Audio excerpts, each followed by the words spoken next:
आज की क्लास में हम कवर करने वाले हैं पेपर 2 इंटरनेशनल इकोनॉमिक्स के इम्पॉर्टेंट क्वेश्चंस जो आपके एग्ज़ाम में आने वाले हैं। तो देखते हैं ये क्वेश्चन कौन कौन से हैं।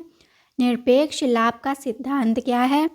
अंतर्राष्ट्रीय व्यापार के तुलनात्मक लागत सिद्धांत की आलोचनात्मक व्याख्या कीजिए। या फिर अंतर्राष्ट्रीय व्यापार के सापेक्ष लाभ सिद्धांत की आलोचनात्मक व्याख्या कीजिए। अंतर्राष्ट्रीय व्यापार के हैबरलर के अवसर लागत सिद्धांत की आलोचनात्मक व्याख्या कीजिए। हेक्सर ओलिन सिद्धांत की आलोचनात्मक व्याख्या कीजिए। या फिर आधुनिक अंतर्राष्ट्रीय व्यापार सिद्धांत की आलोचनात्मक व्याख्या कीजिए। और लियोनतीफ विरोधाभास क्या है, इस पर टिप्पणी करिए। Hello everyone, welcome to MK economics study. I hope you are doing well. तो आज की क्लास में हम कवर कर रहे हैं इंटरनेशनल इकोनॉमिक्स के इम्पॉर्टेंट क्वेश्चन आपके एग्ज़ाम में आने वाले। इसके अलावा आगे आने वाले सभी सेमेस्टर की क्लासेस आपको इस प्लेटफॉर्म पे अवेलेबल हो जाएंगी। तो मेक श्योर आप चैनल को ज़रूर सब्सक्राइब कर लें। शुरू करने से पहले मैं आपको कुछ इम्पॉर्टेंट पॉइंट बता देती हूँ जो आपको आंसर राइटिंग करते समय ध्यान में रखनी है। पहला, जब हम किसी भी थ्योरी या फिर मॉडल को एक्सप्लेन करते हैं तो सबसे पहले हम उसमें थोड़ा सा इंट्रोडक्शन लिखते हैं, उसके बाद में एजम्पशंस लिखते हैं, उसके बाद में जो हमारी मेन थ्योरी या फिर मॉडल है उसे एक्सप्लेन करते हैं, उसके बाद में उसकी क्रिटिसिज्म लिखते हैं, फिर लास्ट में उसका कंक्लूज़न लिखते हैं। ये सेकंड पॉइंट है हमारा। जब हम कोई भी थ्योरी लिखते हैं तो उसमें जो क्रिटिसिज्म वाला पार्ट होता है वो हमें अलग से याद करने की ज़रूरत नहीं है। मेनली जो थ्योरीज़ की एजम्पशंस होती हैं उसी को ही हम क्रिटिसाइज़ करते हैं। तो आपको अलग से याद करने की ज़रूरत नहीं है। आप जो एजम्पशंस लिखेंगे एंड में उन्हीं के 5 से 6 पॉइंट उठा करके आप क्रिटिसिज्म में लिखेंगे और उसे एक्सप्लेन कर देंगे।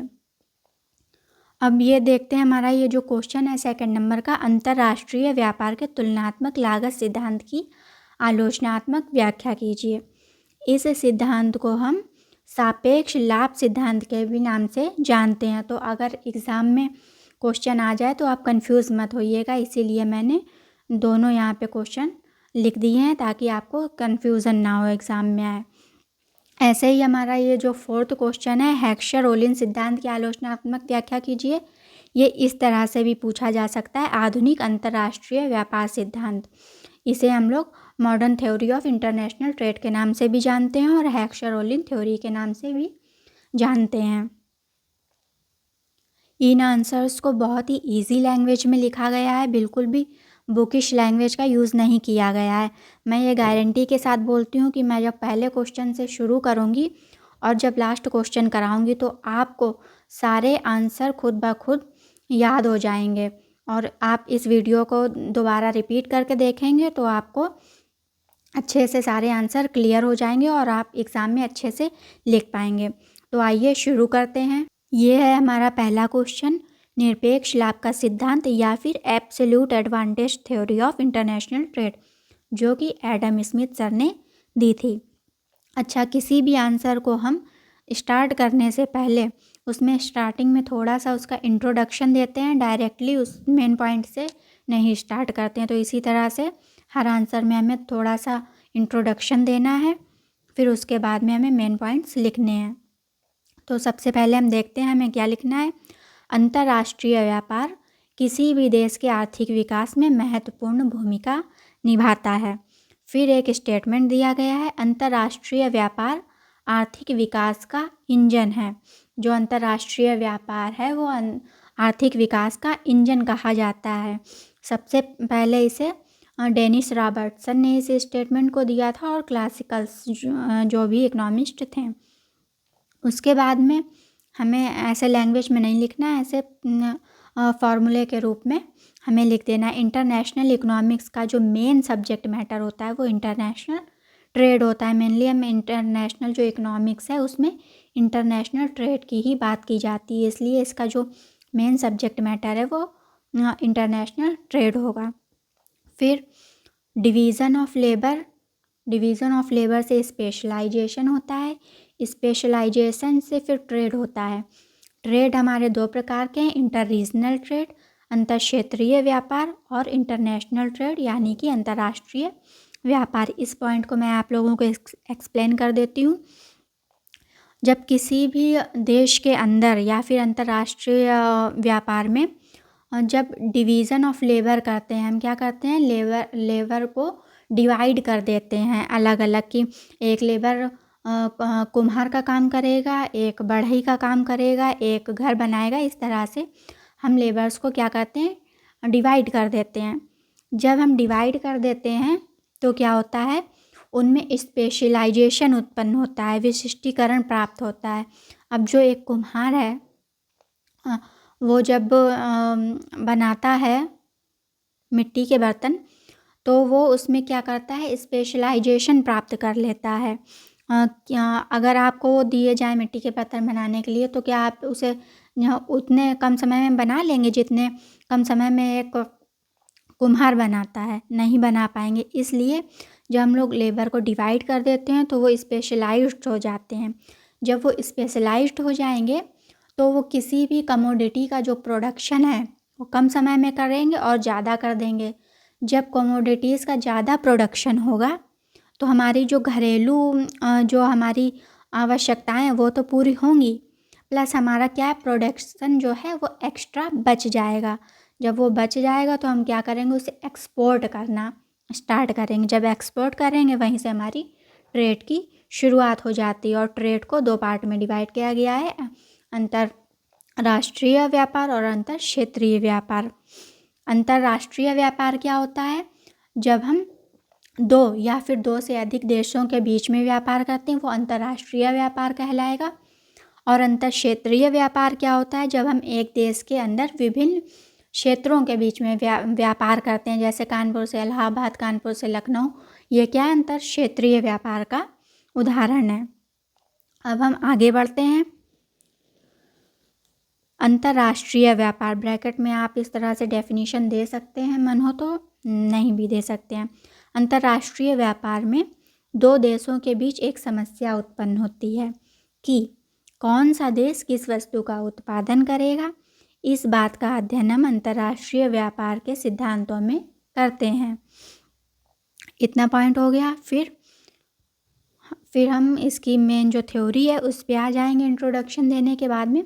अंतर्राष्ट्रीय व्यापार का प्रथम सिद्धांत, जो पहला सिद्धांत था, वो एडम स्मिथ ने निरपेक्ष लाभ का सिद्धांत दिया था 1776 में।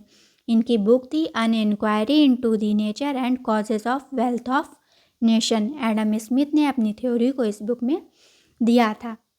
इनकी थ्योरीज की एजम्पशंस क्या थी, श्रम ही उत्पादन का एकमात्र साधन है, यानी कि जो कमोडिटीज़ का प्रोडक्शन हो रहा है उसका एकमात्र साधन लेबर ही है। दोनों देशों के बीच जो साधन है, साधन यानी कि जो श्रम है, लेबर है, वो अगतिशील है। अगतिशील यानी कि वो एक जगह से दूसरी जगह नहीं जा सकता है। व्यापार करने वाले दो देश ए और बी होंगे और दो वस्तुओं का उत्पादन होगा एक्स और वाई। स्वतंत्र व्यापार पर आधारित है ये सिद्धांत। अब हम देखते हैं ये थ्योरी क्या कहती है।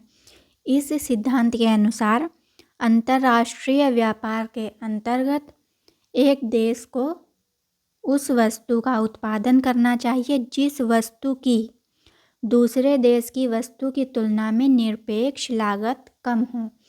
यानी कि एक देश को उस वस्तु का उत्पादन करना चाहिए जिसकी कॉस्ट, लागत दूसरे देश के कंपैरिजन में कम आ रही हो।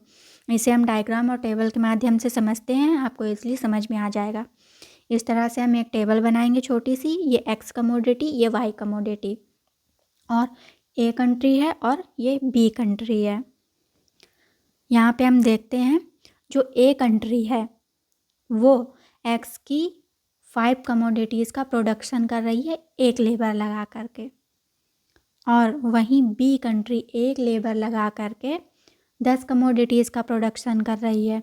तो इन दोनों में से अगर हम कॉस्ट की बात करें कि किसकी कॉस्ट ज़्यादा आ रही है या फिर किसकी कॉस्ट कम आ रही है, तो देखेंगे कि ए कंट्री की कॉस्ट ज़्यादा आ रही है क्योंकि वो एक लेबर लगा के 5 ही कमोडिटीज़ का प्रोडक्शन कर पा रहा है। वहीं बी जो कंट्री है वो 10 कमोडिटी का प्रोडक्शन कर रहा है। तो इसे जब हम डायग्राम पे शो करेंगे तो क्या करेंगे, ए जो है हमारा यहाँ पे ये एक्स एक्सेस है और ये वाई एक्सेस है। एक्स एक्सेस पे हम लोग एक्स कमोडिटी लेंगे और वाई पे वाई कमोडिटी लेंगे। तो जैसा कि हम देख पा रहे हैं कि जो ए कंट्री है वो 5 का प्रोडक्शन कर रही है एक्स कमोडिटी की, तो यहाँ पे हम 5 लिख लेंगे, 5 तक जाएगा। और यहाँ पे वाई कमोडिटी की जो है वो 10 कमोडिटीज़ प्रोडक्शन कर ले रही है, तो यहाँ पे 10, और इसको हम यहाँ से मिला देंगे। और जो बी कंट्री है वो क्या है, एक्स कमोडिटी की 10 यूनिट्स का प्रोडक्शन कर रही है, तो यहाँ पे हम 10 लिखेंगे और यहाँ पे और वाई कमोडिटी की 5, इसे हम लोग ऐसे एक में मिला देंगे। तो जैसा कि हम देख पा रहे हैं टेबल के माध्यम से, जो ए कंट्री है वो वाई कमोडिटीज़ की उसमें कॉस्ट कम आ रही है उसका प्रोडक्शन करने में, और जो बी कंट्री है उसकी एक्स कमोडिटी में कॉस्ट कम आ रही है। तो यहाँ पे जो ए कंट्री है वो वाई कमोडिटी का प्रोडक्शन करेगी और जो बी कंट्री है वो एक्स कमोडिटी का प्रोडक्शन करेगी। हमें डायग्राम से भी दिख रहा है, ये है वाई कमोडिटी और ये ए का जो एरिया है वो यहाँ पे ज़्यादा है, यहाँ पे कम है, यहाँ पे 10 यूनिट्स हैं। और जो बी कंट्री है वो एक्स कमोडिटी का प्रोडक्शन करेगी। तो इसे आप यहाँ पे इस तरह से लिख देंगे, जो ए कंट्री है वो वाई का प्रोडक्शन करेगी और बी कंट्री एक्स का प्रोडक्शन करेगी। तो ये हमारा आंसर कंप्लीट होता है। ये क्वेश्चन शॉर्ट में ही पूछा जाता है और आपको शॉर्ट आंसर 1 पेज का ही लिखना है, उससे ज़्यादा नहीं लिखना है। ये रहा हमारा दूसरा क्वेश्चन, तुलनात्मक लागत का सिद्धांत, या फिर इसे हम सापेक्ष लाभ का सिद्धांत भी बोलते हैं। तो फिर से इसका इंट्रोडक्शन, चूँकि इंटरनेशनल इकोनॉमिक्स का ही पार्ट है तो हमें इंट्रोडक्शन वही सेम देना है, जैसा हमने स्मिथ वाले आंसर में दिया था वैसा ही इसमें भी हम इंट्रोडक्शन देंगे। अंतर्राष्ट्रीय व्यापार किसी भी देश के आर्थिक विकास में महत्वपूर्ण भूमिका निभाता है, मुख्य रूप से विकासशील देशों के लिए। अंतर्राष्ट्रीय व्यापार आर्थिक विकास का इंजन है, ऐसा क्लासिकल्स ने बोला था। इंटरनेशनल इकोनॉमिक्स का मेन सब्जेक्ट मैटर है international trade, division of labour. Division of labour से स्पेशलाइजेशन उत्पन्न होगा, स्पेशलाइजेशन जब होगा तो ट्रेड होगा। ट्रेड 2 प्रकार के हैं, इंटर रीजनल ट्रेड और इंटरनेशनल ट्रेड। फिर आगे बढ़ते हैं हम। अंतर्राष्ट्रीय व्यापार के बीच एक समस्या उत्पन्न होती है। कौन सी समस्या है कि कौन सा देश कौन सी वस्तु का उत्पादन करेगा, जिसका अध्ययन हम अंतर्राष्ट्रीय व्यापार के सिद्धांतों के अंतर्गत करते हैं। अंतर्राष्ट्रीय व्यापार का प्रथम व्यवस्थित सिद्धांत, ध्यान रखिएगा, जो स्मिथ का सिद्धांत था वो प्रथम सिद्धांत था अंतर्राष्ट्रीय व्यापार का, लेकिन जो प्रथम व्यवस्थित सिद्धांत था वो रिकार्डो का सिद्धांत था। मान लीजिए एक ईंटों का ढेर लगा हुआ है, ठीक उसी तरह से जो रिकार्डो से पहले थ्योरीज थी वो उस तरह से थी, लेकिन रिकार्डो ने क्या किया, उसे उन ईंटों को उठा करके एक व्यवस्थित ढंग से एक दीवार बना दी। तो जो प्रथम व्यवस्थित सिद्धांत है वो रिकार्डो ने दिया।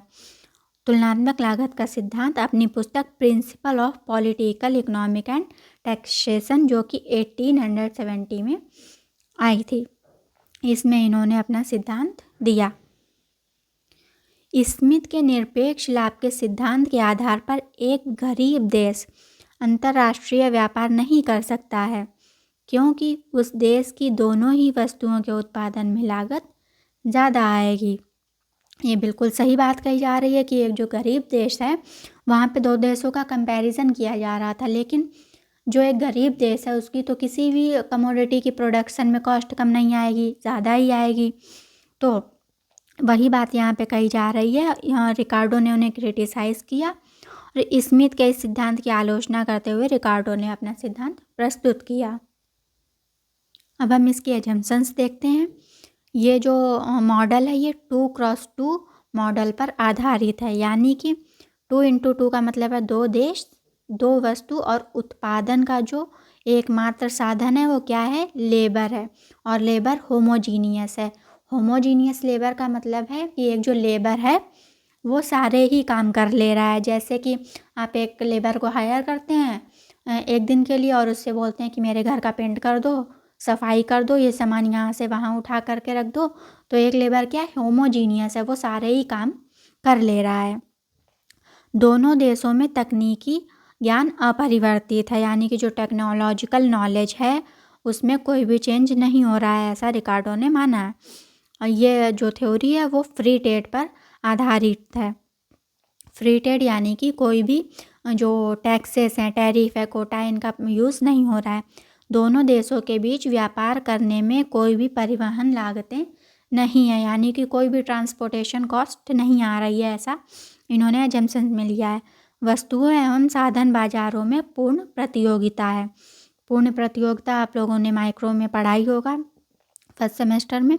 पूर्ण रोजगार की दशा पर आधारित है। दोनों देशों की जो रुचियां हैं, जो टेस्ट हैं, वो समान है। यह सिद्धांत कांस्टेंट रिटर्न टू स्केल पर बेस्ड है।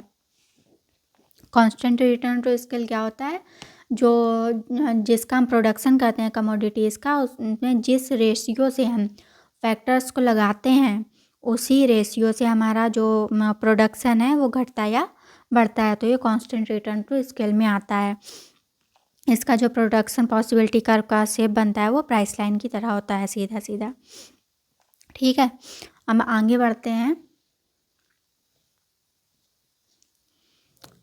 रिकार्डो ने बोला, इस सिद्धांत के अनुसार एक देश उस वस्तु का उत्पादन करता है जिस वस्तु की उस देश में दूसरी वस्तु की तुलना में, ध्यान रखिएगा जो एडम स्मिथ का सिद्धांत था, उन्होंने बोला था कि उस वस्तु का उत्पादन किया जाएगा जिसकी दूसरे देश की तुलना में लागत कम आ रही है। और रिकार्डो ने बोला कि उस वस्तु का उत्पादन किया जाएगा जिसकी अपने ही देश में दूसरे वस्तु की तुलना में लागत कम आ रही हो और लाभ ज़्यादा हो रहा हो, उस वस्तु का उत्पादन करेगा एक देश। अब इसे हम टेबल और डायग्राम के माध्यम से समझते हैं।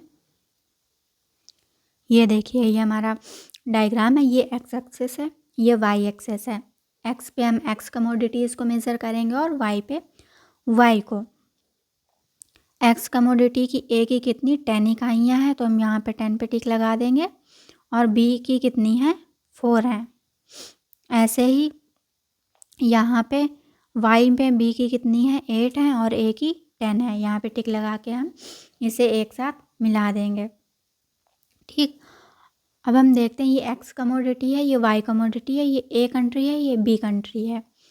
ए कंट्री एक लेबर लगा करके 10 कमोडिटीज़ का प्रोडक्शन कर रहा है और ए कंट्री एक लेबर को लगा के वाई कमोडिटी की भी 10 यूनिट्स का प्रोडक्शन कर रहा है।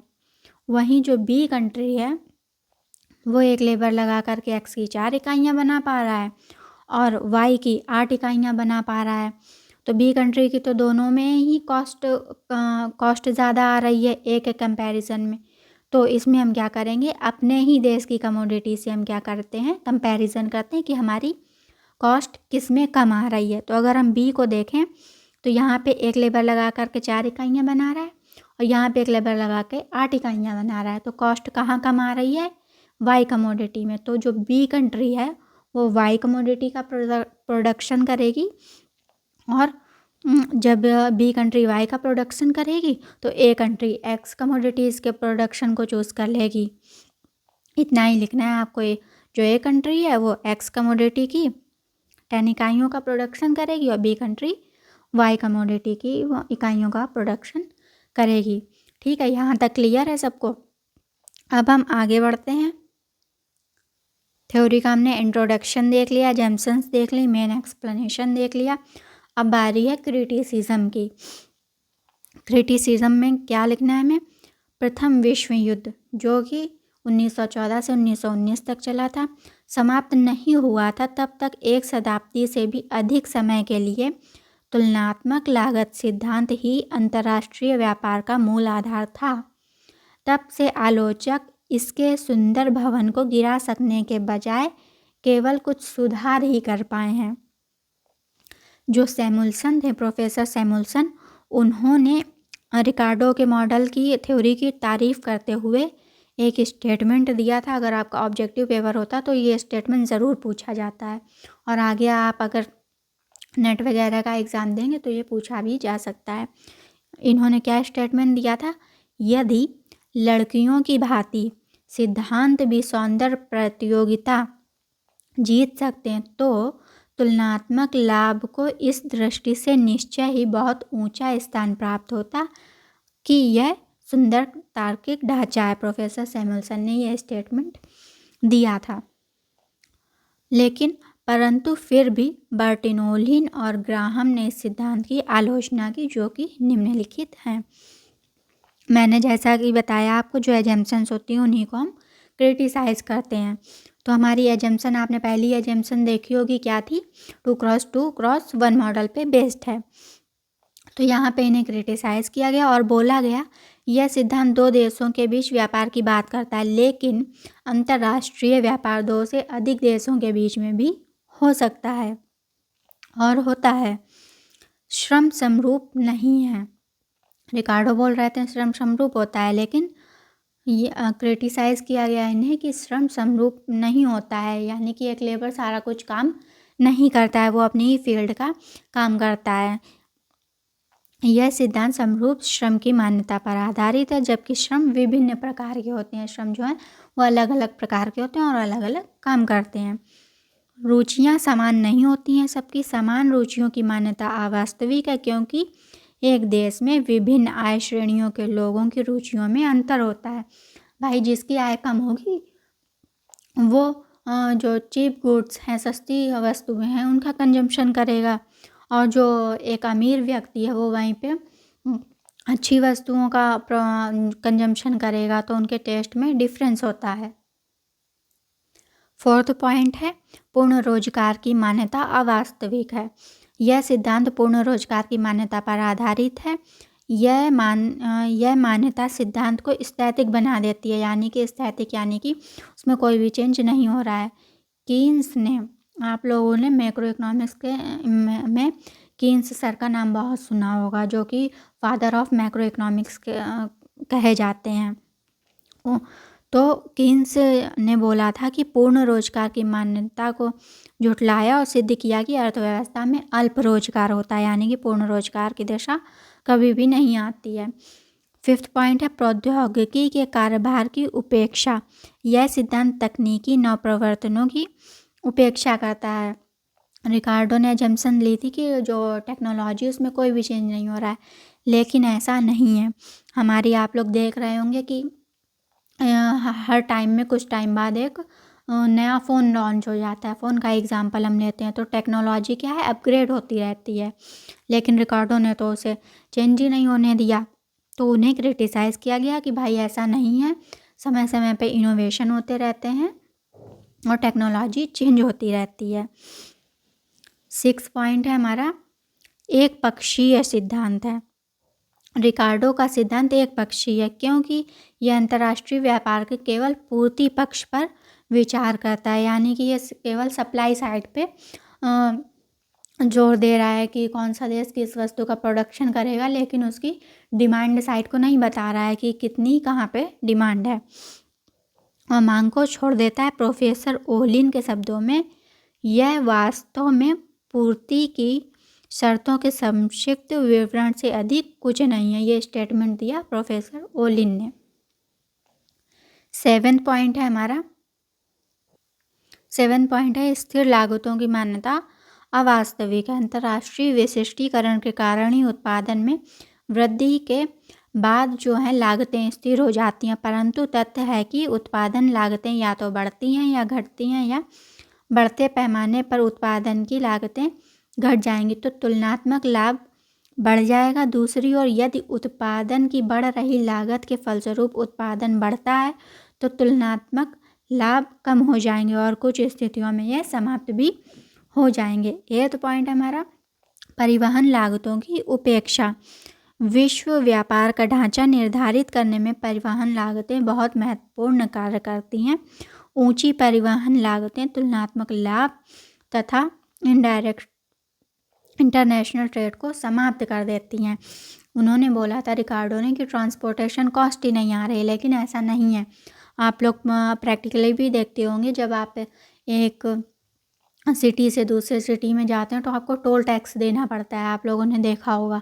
ऐसे ही जब हम लोग इंटरनेशनल ट्रेड करते हैं तो हमारे जो वाहन हैं उन्हें गुजरते हुए कुछ टैक्सेस देने पड़ते हैं, तो कॉस्ट तो बढ़ती है, जाहिर सी बात है। तो रिकॉर्डों ने जिसे कांस्टेंट मान लिया था, इसलिए इन्हें क्रिटिसाइज़ किया गया।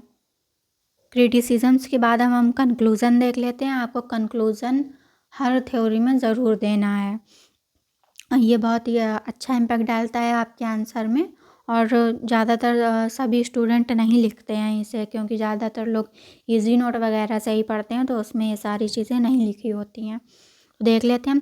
प्रोफेसर सैमुअल्सन के शब्दों में निष्कर्ष निकलता है कि तो भी अपने समस्त सरलीकरण के बावजूद तुलनात्मक लाभ के सिद्धांत में सत्य की अत्यंत महत्वपूर्ण झलक मौजूद है। अर्थशास्त्र को इतने सागर्भित सिद्धांत और नहीं मिल पाए। जो राष्ट्र तुलनात्मक लाभ की उपेक्षा करता है, उसे जीवन स्तरों तथा समृद्धि की संभाव्य दरों के रूप में भी भारी कीमत चुकानी पड़ती है। सैमुअल्सन ने इनकी तारीफ़ की थी और उन्होंने स्टेटमेंट भी दिया था सुंदरता वाला, सुंदर भवन वाला। तो वही चीज़ यहाँ पे बोल रहे हैं, जो लोग इसे क्रिटिसाइज़ भी कर रहे हैं वो भी कहीं ना कहीं रिकॉर्डो के सिद्धांत का यूज़ करते हैं। तो ये हमारा ये आंसर कंप्लीट होता है। ये 4.5 पेज भी नहीं है, उससे कम ही है। आपको इतना ही लिखना है एग्ज़ाम में, आपके पास सिर्फ 2 घंटे हैं। शॉर्ट आंसर आपको 1 पेज का लिखना है। ज़रूरत पड़े कुछ आंसर्स में तो हम 1.5 पेज तक जा सकते हैं, और लॉन्ग आंसर हमारा 4 से 5 के बीच में ही रहेगा। तो अब हम आगे बढ़ते हैं। ये रहा हमारा अगला क्वेश्चन, हैबरलर का अवसर लागत का सिद्धांत, अपॉर्चुनिटी कॉस्ट थ्योरी ऑफ हैबरलर। ये जितनी भी थ्योरीज मैं करा रही हूँ ये सारी एक दूसरे से रिलेटेड हैं, और मैं क्रोनोलॉजी में करा रही हूँ कि कौन सा पहले आया, उसके जस्ट बाद में कौन सा आया, फिर कौन सा आया। तो आप रिलेट करके सभी को अच्छे से पढ़ सकते हैं, आपको रटने की ज़रूरत नहीं पड़ेगी। तो देखते हैं, जैसे हमने उन 2 आंसर्स में इंट्रोडक्शन दिया था, इसमें भी हम सेम वैसे ही इंट्रोडक्शन देंगे स्टार्टिंग में।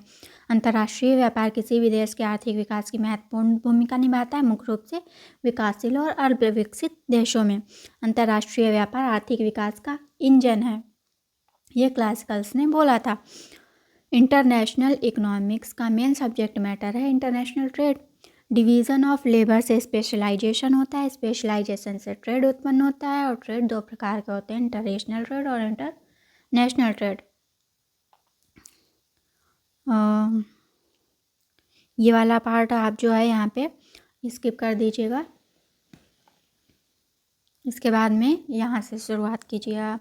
अंतर्राष्ट्रीय व्यापार के अंतर्गत 2 देशों के बीच में एक समस्या उत्पन्न होती है कि कौन सा देश किस वस्तु का उत्पादन करेगा।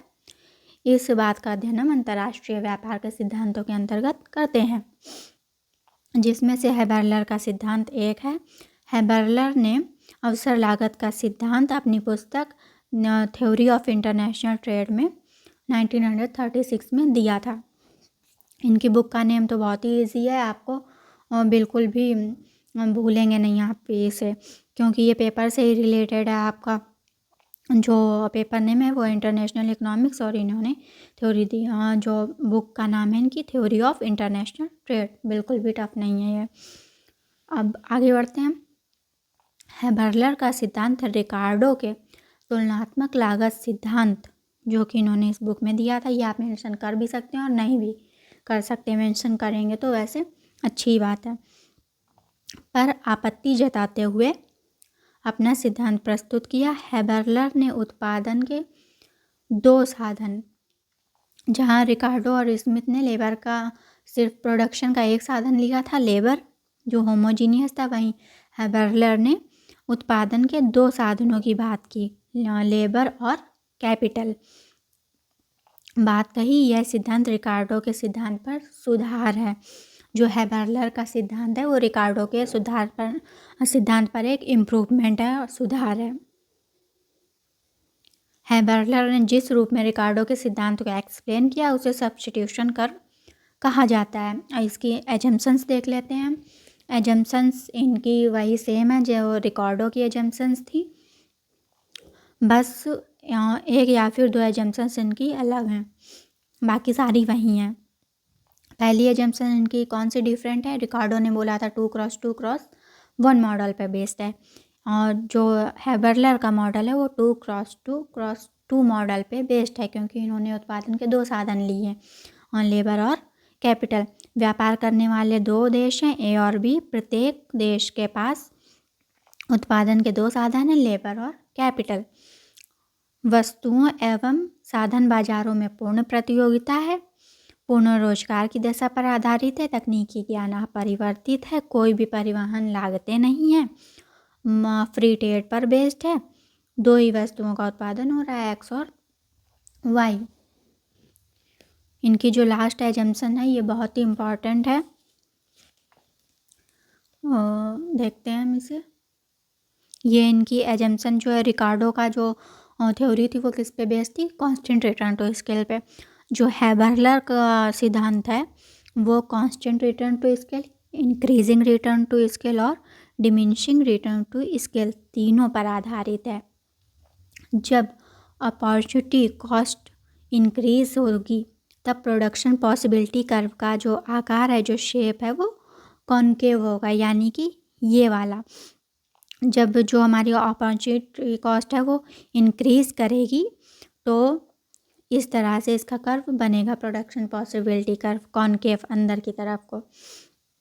जब जो हमारी अवसर लागत है वो जो है कांस्टेंट होगी तो जो प्रोडक्शन पॉसिबिलिटी कर्व का शेप है वो प्राइस लाइन की तरह होगा, यानी कि सीधी लाइन में होगा इस तरह से। और जब हमारी जो अवसर लागत है वो डिक्रीज़ होगी, जो अपॉर्चुनिटी कॉस्ट है वो डिक्रीज़ होगी, तो कॉन्वेक्स शेप होगा प्रोडक्शन पॉसिबिलिटी कर्व का, इस तरह से बनेगा। ठीक है। अब हैबरलर जो है वो अवसर लागत की बात करते हैं, अपॉर्चुनिटी कॉस्ट। अपॉर्चुनिटी कॉस्ट क्या होती है? सेकंड बेस्ट ऑप्शन को हम अपॉर्चुनिटी कॉस्ट कहते हैं। ये हमेशा ही निगेटिव होती है, कभी भी पॉजिटिव नहीं होती है। एग्जाम्पल, मान लीजिए आप कानपुर के रहने वाले व्यक्ति हैं, आपको कानपुर में 5,000 की जॉब मिल रही है और दिल्ली में 10,000 की जॉब मिल रही है। तो अगर हम कंपैरिजन करें तो दिल्ली में हमें ज़्यादा सैलरी मिल रही है, जो कि सेकंड बेस्ट ऑप्शन है हमारा, लेकिन हम उसे नहीं करेंगे, उसे छोड़ के हम कानपुर में ही रह कर के 5,000 में ही जॉब करना पसंद करेंगे, क्योंकि जो दिल्ली में है वो यहाँ के कंपैरिजन में महंगाई थोड़ी सी ज़्यादा है, और वहाँ पे हम रहेंगे तो हमें रेंट देना पड़ेगा और भी हमारी कॉस्ट इंक्लूड हो जाएंगी। तो इसलिए हम किसे चूज़ करेंगे? हम कानपुर में ही रह कर के जो कम सैलरी वाला है उसे ये ऑप्शन को चूज़ करेंगे।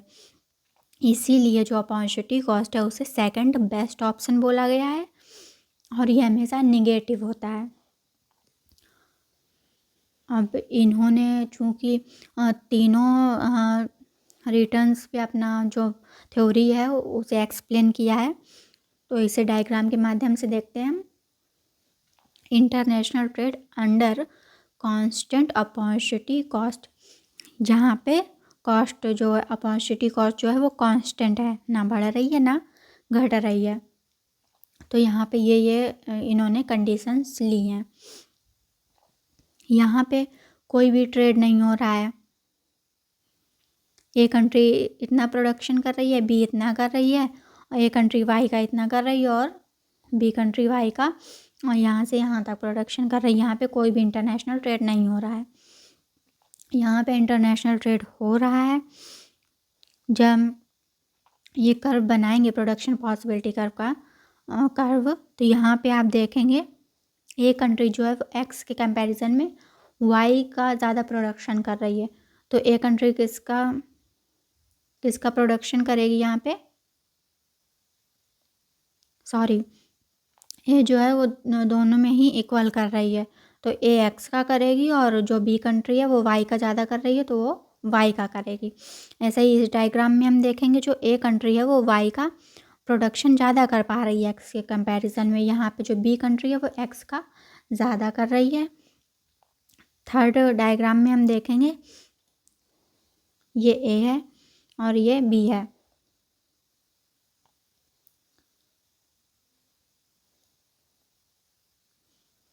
ये यहाँ पे बी है और ये ए है हमारा। तो ए कंट्री वाई का प्रोडक्शन करेगी और बी कंट्री एक्स कमोडिटी का प्रोडक्शन करेगी। ये था कांस्टेंट अपॉर्चुनिटी कॉस्ट के अंतर्गत इनके डायग्राम्स। अभी हमने एजम्पशन में देखा था जब कांस्टेंट अपॉर्चुनिटी कॉस्ट होगी तो प्रोडक्शन पॉसिबिलिटी कर्व का क्या शेप होगा, प्राइस लाइन की तरह, इसलिए इसमें सीधी सीधी लाइंस आपको दिख रही होंगी। आगे बढ़ते हैं।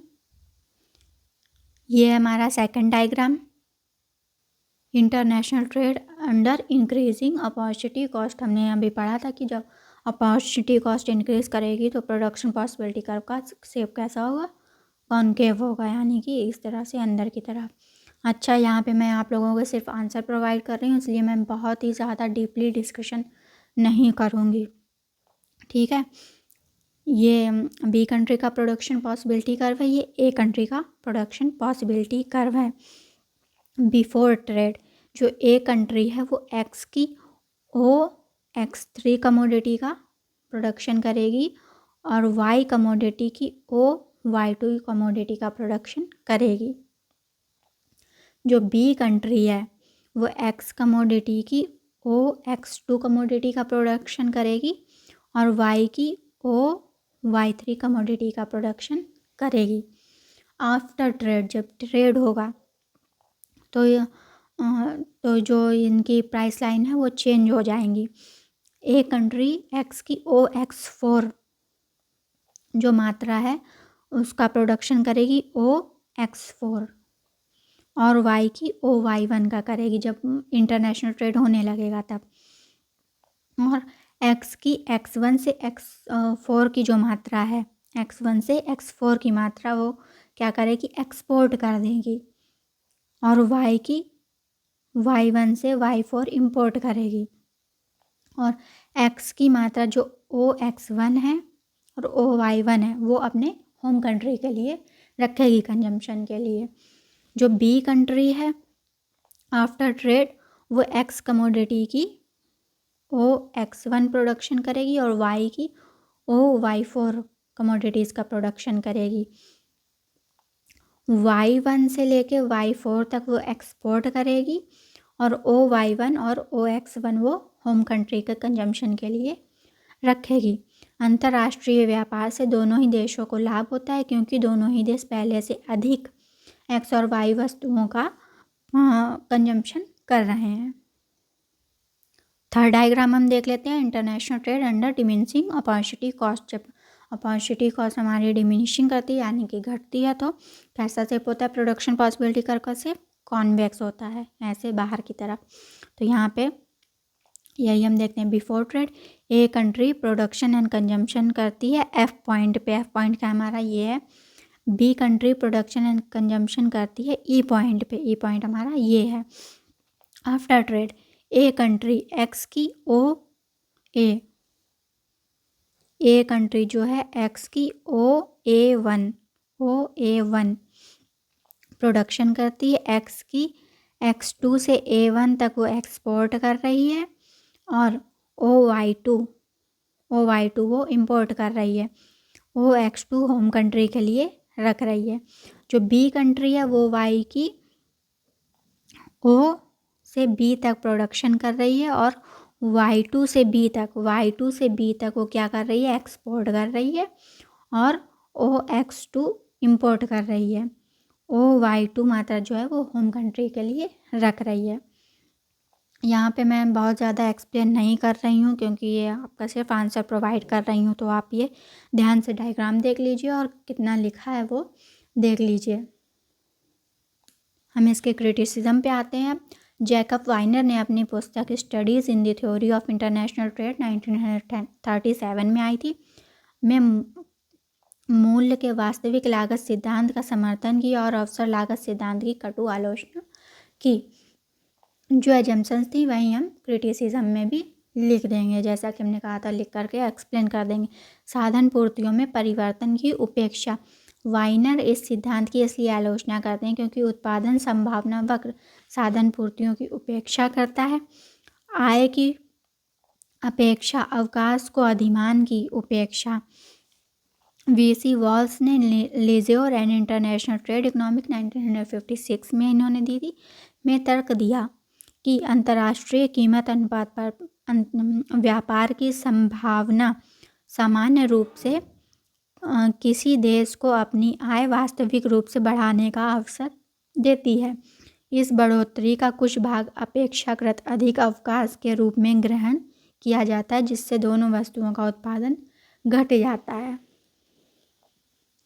नेक्स्ट पॉइंट है हमारा कल्याण विश्लेषण पर घटिया औजार। वाइनर का कहना है कि उत्पादन सेवाएं प्रदान करने में परित्याग, अनुपयोगिता अथवा कठिनाइयों के रूप में जो वास्तविक लागतें पाई जाती हैं, अवसर लागत सिद्धांत उन्हें मापने में असमर्थ रहता है। यानी कि जब हम किसी कमोडिटीज़ का प्रोडक्शन करते हैं तो वहाँ पे कुछ जो डिप्रेशिएशंस होते हैं, परित्याग होता है, जो अनुपयोगिता मिलती है, जो डिफ़िकल्टीज आती हैं, उन्होंने उसे निगलेक्ट किया था। अवास्तविक मान्यताएं, इन्होंने जितनी भी एजम्पशंस लेती हूँ उन्हें जो है अस्वीकार कर दिया गया। यह सिद्धांत कुछ मान्यताओं जैसे कि 2 देश 2 वस्तु 2 साधन, पूर्ण प्रतियोगिता, पूर्ण रोजगार, तकनीकी परिवर्तन नहीं है, ये सारी मान्यताएं क्या हैं? अवास्तविक हैं। हम कंक्लूजन पे आते हैं। परंतु ये सब आलोचनाएं निराधार हैं। जैसा कि सैमुअल्सन ने लक्ष्य किया है, अवसर लागत सिद्धांत अधिक उपयोगी है क्योंकि इसे आसानी से सामान्य संतुलन प्रणाली में विस्तारित किया जा सकता है। इसलिए इसमें आश्चर्य नहीं है कि अवसर लागत सिद्धांत अधिकाधिक लोकप्रिय होता गया और इसका प्रयोग वे लोग भी करते हैं जो इस पर हमला करते हैं। ये सैमुअल्सन ने कहा था। कलेक्टिव साइंटिफिक पेपर्स, इनका जो एक रिसर्च पेपर था उसमें इन्होंने बोला था 1960 में। सैमुअल्सन सर को सारे सिद्धांतों की जो है तारीफ़ करने में अच्छा लगता है। इन्होंने हैबरलर की भी तारीफ़ की और रिकार्डो की भी तारीफ़ की थी। यहाँ तक हमारी 3 थ्योरीज कवर हो चुकी हैं, एडम स्मिथ, रिकार्डो, हैबरलर। एडम स्मिथ की जो थ्योरी है वो शॉर्ट में पूछी जाती है और रिकार्डो की लॉन्ग में पूछी जाती है। हैबरलर की शॉर्ट में भी पूछी जा सकती है और लॉन्ग में भी पूछी जाती है। हैबरलर की थ्योरी का एक पॉइंट है अपॉर्चुनिटी कॉस्ट, अवसर लागत। इसे शॉर्ट में सेपरेटली भी पूछ लिया जाता है। तो मैंने आपको एक्सप्लेन कर दिया कि अवसर लागत क्या होती है। आप उसे अगर शॉर्ट में आए तो लिख सकते हैं। अब हम आगे बढ़ते हैं, देखते हैं अगला क्वेश्चन। ये हमारा नेक्स्ट क्वेश्चन, हेक्सचर-ओलिन थ्योरी या फिर modern theory of international trade, आधुनिक सिद्धांत। जैसे हमने उन थ्योरीज में इंट्रोडक्शन दिया था, इसमें भी हम सेम वैसे ही इंट्रोडक्शन देंगे। अंतर्राष्ट्रीय व्यापार किसी भी देश के आर्थिक विकास में महत्वपूर्ण भूमिका निभाता है, मुख्य रूप से अल्प विकसित और विकासशील देशों में। अंतर्राष्ट्रीय व्यापार आर्थिक विकास का इंजन है। क्लासिकल्स ने बोला था इंटरनेशनल इकोनॉमिक्स का मेन सब्जेक्ट मैटर है इंटरनेशनल ट्रेड। अंतर्राष्ट्रीय व्यापार के अंतर्गत 2 देशों के बीच में एक समस्या उत्पन्न होती है कि कौन सा देश किस वस्तु का उत्पादन करेगा। इस बात का अध्ययन हम अंतर्राष्ट्रीय व्यापार के सिद्धांतों में करते हैं, जिसमें से एक सिद्धांत हेक्सचर-ओलिन सिद्धांत है। यहाँ तक था इंट्रोडक्शन। अब हम देखते हैं इस सिद्धांत को सबसे पहले एली हेक्सचर ने, हेक्सचर-ओलिन 2 अलग अलग इकोनॉमिस्ट हैं। जो एली हेक्सचर हैं उन्होंने 1990 में इसे एक्सप्लेन किया था। उसके बाद में बर्टिन ओलिन, जो कि इनके क्या थे, स्टूडेंट थे एली हेक्सचर के, उन्होंने 1933 में अपनी पुस्तक inter regional and international trade में इस थ्योरी को एक्सप्लेन किया था। दोनों अलग अलग हैं लेकिन दोनों ने सेम ही बात कही थी, तो इनका जो थ्योरी है वो एक साथ पढ़ी जाती है। यह सिद्धांत कहता है कि जिस देश में पूंजी अधिक मात्रा में है वो पूंजीगत वस्तुओं का निर्यात करेंगे और जिस देश में श्रम अधिक मात्रा में है वह श्रम गहन वस्तुओं का निर्यात करेंगे। बोस और डस्टन ने ये डेफिनेशन दी है इनकी इंटरनेशनल इकोनॉमिक्स 1970 में। ये थ्योरी कह रही है कि जिस देश के पास कैपिटल ज़्यादा है यानी कि पूंजी ज़्यादा है, जैसे कि अमेरिका, तो वो क्या करेगा, पूंजी गहन वस्तुओं का, ऐसी वस्तुओं का उत्पादन करेगा जिसमें पूंजी ज़्यादा मात्रा में उनके पास पूंजी है। तो जो जिनमें पूंजी ज़्यादा लगती है जैसे कि टेक्नोलॉजीज़ हो गई, वो उसका प्रोडक्शन करेगी। हमारे भारत में श्रम ज़्यादा है तो हम ऐसी वस्तुओं का प्रोडक्शन करेंगे जिसमें हम लेबर को यूज़ कर सकते हैं। यही बात यहाँ पे बोली जा रही है। एजम्पशंस देख लेते हैं। इनकी भी एजम्पशंस वही थी, एक दो थोड़ी सी अलग है। पैमाने के स्थिर प्रतिफल पर आधारित है, कांस्टेंट रिटर्न टू स्केल पे बेस्ड है, टेक्नोलॉजी में कोई भी चेंज नहीं है, इनका मॉडल भी 2x2x2 मॉडल पर बेस्ड है। यानी कि जो व्यापार करने वाले दो देश हैं, दो वस्तुएं हैं, उत्पादन के दो साधन हैं, लेबर और कैपिटल। फोर्थ एजम्पशन है हमारी, दोनों वस्तुओं के उत्पादन फलनों की साधन गहनताएं विभिन्न हैं, श्रम गहन और पूंजी गहन। देशों में पूर्ण रोजगार की दशा है, स्वतंत्र व्यापार की नीति पर आधारित है, पूर्ण प्रतियोगिता पर आधारित है। विभिन्न देशों की जो साधन समानताएं हैं वो मात्रात्मक अंतर है उनमें, और कोई भी परिवहन लागतें नहीं हैं। एक्सप्लेनेशन देखते हैं। रिकार्डो ने अपनी थ्योरी में, जो इनकी कंपैरेटिव कॉस्ट थ्योरी थी, ये बुक थी, इन्होंने बोला कि अंतर्राष्ट्रीय व्यापार के अंतर्गत लागतों में अंतर की बात की थी। रिकार्डो ने बोला था कि जो देश व्यापार करते हैं उनमें लागतों में अंतर होता है, लेकिन इन्होंने ये नहीं बताया था कि लागतों में अंतर जो है वो, लागतों में अंतर के कारण नहीं बताया था। इन्होंने ये तो बोल दिया था कि लागतों में अंतर होता है, लेकिन उसका कारण नहीं बताया था, जिसे हेक्सर ओलिन थ्योरी में एक्सप्लेन किया गया है, जिसके लिए इसका प्रतिपादन किया गया है। ओलिन के अनुसार जो कॉज ऑफ डिफरेंट कॉस्ट होती है, यानी कि जो लागत में अंतर का कारण है उसके वो दो हैं। फैक्टर एंडाउमेंट यानी कि साधन संपन्नता, किसी देश में जो साधन संपन्न है उससे, और फैक्टर प्रोपोर्शन, जो वहाँ पे फैक्टर्स का प्रोपोर्शन है। इन दो कारणों की वजह से वहाँ की जो लागतें हैं उनमें अंतर होता है। फैक्टर एंडाउमेंट क्या होता है, यानी कि साधन संपन्नता। इसे देखते हैं हम। फैक्टर एंडाउमेंट, जिस देश में जो साधन अधिक मात्रा में उपलब्ध है वह देश उस साधन से संबंधित वस्तु का उत्पादन कर निर्यात करता है। जैसे कि अमेरिका में पूंजी अधिक मात्रा में है तो वो पूंजीगत वस्तुओं का उत्पादन करेगा और निर्यात करेगा। भारत में लेबर ज़्यादा मात्रा में है तो वो जो श्रम गहन वस्तुएं हैं उनका उत्पादन करेगा और निर्यात करेगा। ये है साधन संपन्नता, यानी कि जो देश जिस साधन से संपन्न है उससे संबंधित वस्तु का उत्पादन करेगा।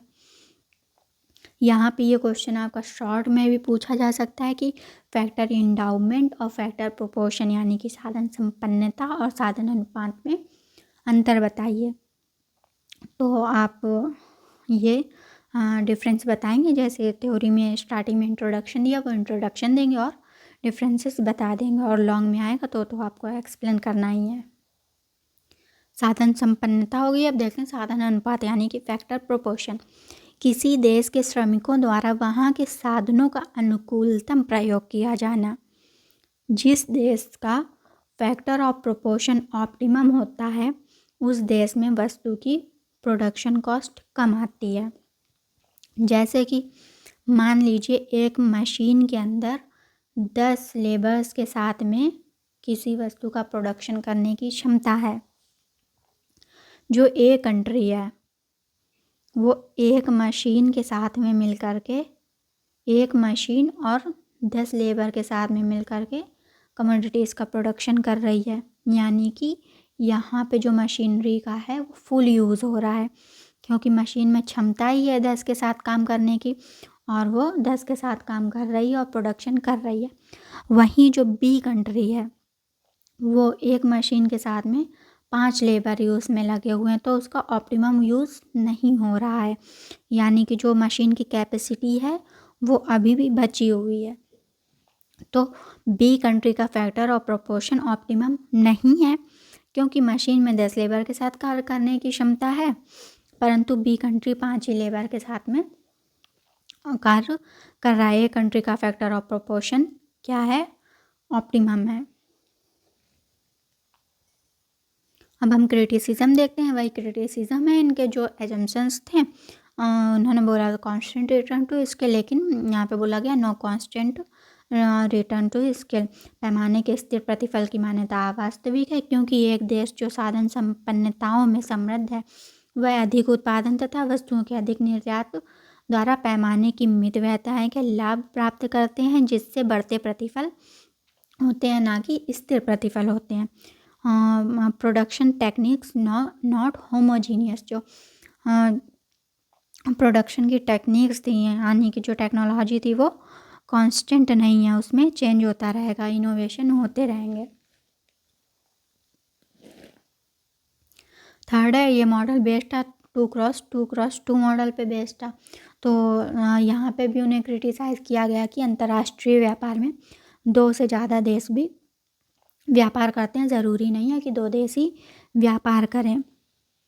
इन्होंने एजम्पशन ली थी फुल एम्प्लॉयमेंट की, पूर्ण रोजगार की और परफेक्ट कंपटीशन की। यहाँ पे इसे निगलेक्ट किया गया। यह मान्यता अवास्तविक है, क्योंकि ना तो किसी देश में पूर्ण प्रतियोगिता पाई जाती है और ना ही विश्व व्यापार में पूर्ण प्रतियोगिता है, बल्कि व्यापार में बड़े स्तर पर प्रतिबंध विद्यमान है। ट्रांसपोर्टेशन कॉस्ट उन्होंने कांस्टेंट मान ली थी, इसे भी क्रिटिसाइज़ किया गया। जो ट्रांसपोर्टेशन कॉस्ट है वो अलग अलग देशों के साथ व्यापार करने के साथ में बदलती रहती है। जिस देश से ज़्यादा दूरी है वहाँ ज़्यादा ट्रांसपोर्टेशन कॉस्ट आएगी, कम दूरी है तो कम ट्रांसपोर्टेशन कॉस्ट आएगी। Partial equilibrium analysis. हेबर्लर ने ओलिन की इसलिए आलोचना की क्योंकि यह सिद्धांत समान संतुलन धारणा को विकसित करने में असफल रहे। वह समझते हैं कि ओलिन का सिद्धांत आंशिक संतुलन विश्लेषण है। कंक्लूजन पे आते हैं हम। ओलिन सिद्धांत निश्चय ही क्लासिकी सिद्धांत से श्रेष्ठ है, क्योंकि यह सामान्य संतुलन परिवेश में अंतर्राष्ट्रीय व्यापार का आधार स्पष्ट करने का प्रयत्न करता है। तो ये हमारी हेक्सचर-ओलिन की थ्योरी कंप्लीट होती है। कुछ पॉइंट्स ऐसे थे एक्सप्लेन करने वाले, लेकिन मैंने नहीं किए हैं। अभी मेरा जो एम है वो सिर्फ आपको आंसर प्रोवाइड करना है, आप अच्छे से आंसर राइटिंग कर पाएँ। तो बढ़ते हैं अगले क्वेश्चन की तरफ। ये रहा हमारी आज की क्लास का लास्ट क्वेश्चन। लियोनतीफ पैराडॉक्स क्या है या फिर लियोनतीफ विरोधाभास क्या है, ये क्वेश्चन शॉर्ट में पूछा जाता है। W लियोनतीफ ने अपनी पुस्तक domestic production and foreign trade 1951 में आई थी हेक्सचर-ओलिन मॉडल पर सत्यापन किया। हेक्सचर-ओलिन सिद्धांत के अनुसार अधिक पूंजी वाला देश पूंजीगहन वस्तुओं का एवं अधिक श्रम वाला देश श्रमगहन वस्तुओं का निर्यात करेगा और उन वस्तुओं का आयात करेगा जिन वस्तुओं के उत्पादन के साधन दुर्लभ हैं। लियोनतीफ के अनुसार अमेरिका में पूंजी अधिक है और श्रम कम है, फिर भी अमेरिका ने श्रम गहन वस्तुओं का निर्यात किया और पूंजी गहन वस्तुओं का आयात किया। लियोनतीफ ने हेक्सचर-ओलिन का बिल्कुल अपोजिट उन्होंने डेफिनेशन दी, इसीलिए इन्हें इस थ्योरी को नाम दिया गया लियोनतीफ पैराडॉक्स, विरोधाभास। जहाँ पे ओलिन कह रहे थे कि जिसके पास में जो साधन ज़्यादा है वो उस साधन से रिलेटेड वस्तु का उत्पादन करेगी, लेकिन इन्होंने बोला लियोनतीफ ने कि जिस देश में जो साधन कम मात्रा में उपलब्ध है वो उसका एक्सपोर्ट करेगा और जो ज़्यादा मात्रा में है उसका इंपोर्ट करेगा। अमेरिका में पूंजी अधिक है और श्रम कम है, फिर भी अमेरिका ने श्रम गहन वस्तुओं का निर्यात किया। वही बात, जबकि अमेरिका में श्रम कम है फिर भी वो श्रम गहन वस्तुओं का निर्यात कर रहा है, पूंजी गहन वस्तुओं का आयात कर रहा है। ऐसा वो इसलिए कर रहा है, वो अपने रिसोर्सेज को बचाने के लिए जो उसके पास संपन्न है, ताकि टाइम आने पे वो उन्हें यूज़ कर सके। ये इसका डायग्राम है। ये ए कंट्री का प्रोडक्शन पॉसिबिलिटी कर्व है, ये बी कंट्री का प्रोडक्शन पॉसिबिलिटी कर्व है। जो यहाँ पे यही लिखा हुआ है बिफोर इंटरनेशनल ट्रेड, जो ए कंट्री है वो A1 रेखा के ई बिंदु पर, बिफोर ट्रेड ई बिंदु पर वायु वस्तु की OY3 मात्रा का प्रोडक्शन करता है और X की X3 मात्रा का प्रोडक्शन करता है। इस पेज में डायग्राम नहीं बना हुआ है, आप बैक करके डायग्राम देख लीजिएगा, थ्योरी उसकी लिखी हुई है। बी देश B1 रेखा के F बिंदु पर X वस्तु की OX1 मात्रा का उत्पादन करता है और Y वस्तु की OY1 मात्रा का उत्पादन करता है। आफ्टर ट्रेड, जब ट्रेड होने लगता है तो ए कंट्री जो है Y वस्तु के उत्पादन में और बी कंट्री X वस्तु के उत्पादन में विशिष्टीकरण करते हैं। ए कंट्री पूंजी गहन वस्तु Y वस्तु का आयात करेगा OY2 मात्रा तथा श्रम गहन वस्तु X वस्तु को निर्यात करेगा OX4 मात्रा में। बी देश श्रम गहन वस्तु X वस्तु का आयात करेगा OX4 मात्रा और पूंजी गहन Y वस्तु का निर्यात करेगा OY2। इसके कंक्लूजन पे आते हैं हम। इस प्रकार लियोनतीफ जिन निष्कर्षों पर पहुंचते हैं वे हेक्सर-ओलिन सिद्धांत के प्रतिकूल यानी कि इन्वर्स थे, अतः इसे लियोनतीफ विरोधाभास कहा जाता है। तो ये आज का लेक्चर कवर होता है। आज के लेक्चर में मैंने सारी थ्योरीज करा दी जो आपके शॉर्ट में भी आती हैं और लॉन्ग में भी आती हैं। लियोनतीफ शॉर्ट में आती है, एडम स्मिथ शॉर्ट में आती है, हैबर्लर शॉर्ट में भी आ सकता है और लॉन्ग में भी आ सकता है। हैबर्लर की थ्योरी का जो अपॉर्चुनिटी कॉस्ट टर्म है वो शॉर्ट में सेपरेटली पूछा जा सकता है। हेक्सर-ओलिन थ्योरी लॉन्ग में आती है, लेकिन उसका जो फैक्टर इंडाउमेंट और फैक्टर प्रोपोर्शन वाला पार्ट था वो शॉर्ट में पूछा जा सकता है। और कंपैरेटिव कॉस्ट थ्योरी भी लॉन्ग में आती है। ये थी सारी थ्योरी, सारी एक दूसरे से रिलेटेड थी। आई होप आपको अच्छे से क्लियर हो गई होंगी क्योंकि सबका इंट्रोडक्शन सेम था, तो आपको अच्छे से याद भी हो गया होगा। तो अगर आपको वीडियो अच्छी लगी हो तो चैनल को लाइक और कमेंट ज़रूर करिएगा। इसके अलावा जिसने भी मेरी ग्रोथ एंड डेवलपमेंट की क्लास देखी थी वो एग्ज़ाम देकर आए हों, अगर उससे क्वेश्चन आपके आए हों एग्ज़ाम में तो ज़रूर बताइएगा कमेंट करके। तो मिलते हैं अगली क्लास में। Till then keep watching MK economics study. Thank you so much watching this class.